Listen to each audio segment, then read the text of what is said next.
Kawanan perampok beraksi di Jalan Lintas Tengah Sumatera, Desa Batu Bandung, Kecamatan Tiampumpung, Kepungut, Musirawas. Para pelaku berhasil membawa kabur uang tunai sebesar 300 juta rupiah milik perusahaan perkebunan CV Sahabat Musirawas. Aksi perampokan ini terjadi di Jalan Lintas Tengah Sumatera, Desa Batu Bandung, Kecamatan Tiampumpung, Kepungut, Kabupaten Musirawas pada Senin sekitar pukul 7 pagi.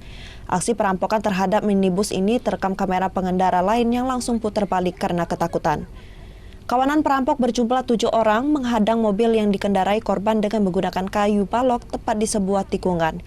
Korban Alfian Effendi, warga Kelurahan Ulak Surung, Kecamatan Lubuk Linggau Utara 2, Kota Lubuk Linggau diketahui merupakan bendahara CV Sahabat Musirawas hendak menuju PT Sawit SNI, Kecamatan Muara Seling, Kabupaten Empat Lawang. Saat kejadian, para pelaku memukul kaca mobil hingga pecah dan mengancam korban dengan senpi rakitan laras pendek dan parang.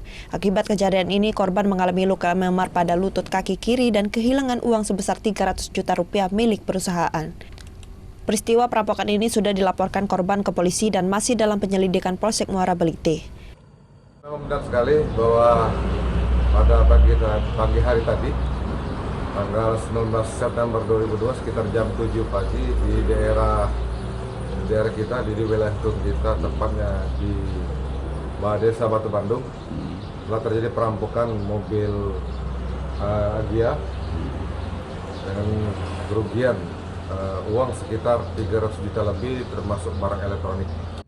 Dari lokasi kejadian, polisi mengamankan barang bukti berupa 3 buah kayu balok yang digunakan para pelaku saat menghadang kendaraan korban. Dari Musirawas, Amri Wijaya, iNews melaporkan.